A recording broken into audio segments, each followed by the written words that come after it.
మనకి ఇవాళ ఉన్నది ఒకటే ఒక్క అస్త్రం, సోషల్ మీడియానే మనం ముంగటున్న ఒకటే ఒక్క అస్త్రం. ఎవరి దగ్గరికి పోయే అవసరం లేదు, మీరు ఎవరి గురించి బాధపడే అవసరం లేదు. మీరు చేయాల్సిన పనుల్లో ఒకటే, మీ ఊళ్ళే మీ కండ్ల ముంగట ఇలా చెప్పులు కనబడుతున్నాయి, ఎరువుల దుకాణాల ముంగట చెప్పులు కనబడుతున్నాయి క్యూలా. మళ్ళొక్కసారి ఆధార్ కార్డులు, చెప్పులు ఆనాటి రోజులు తెస్తాడంటే నిజంగానే ఆనాటి రోజులు వచ్చినాయి. ఆనాటి రోజులు మళ్ళా చెప్పుల వరుసలు కనబడుతున్నాయి.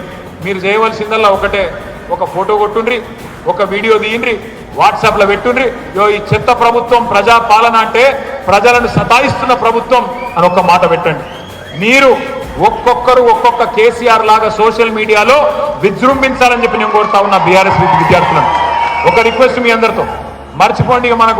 మన పేపర్లలో ఫోటోలు ఇస్తారు, టీవీలలో చూపెడతారు, మర్చిపోండి, చూపెట్టరు. వాళ్ళు డిసైడ్ అయిపోయింది. మొన్న జగదీష్ అన్న మంచిగా చెప్పిండు, ఇప్పుడు రాష్ట్రంలో మీడియా సంస్థలు పనిచేస్తలేవు, మన క్యారెక్టర్లు ఖతం చేసే స్లాటర్ రోజులు కొన్ని పనిచేస్తున్నాయి, గవి పనిచేస్తున్నాయి కొన్ని. వాటి గురించి మీరు రంది పెట్టుకోకండి. అలా చూపెట్టినా చూపెట్టకపోయినా మీ చేతుల్లో మీ ఫోన్లో ఉన్న అస్త్రాన్ని వాడండి. ఆ వాట్సాప్ను, ఆ కెమెరాను, ఆ వీడియోను వాడండి. ఎక్కడ సమస్య ఉంటే అక్కడ తీసి గ్రూప్లో పెట్టమని చెప్పి నేను కోరుతా ఉన్నా.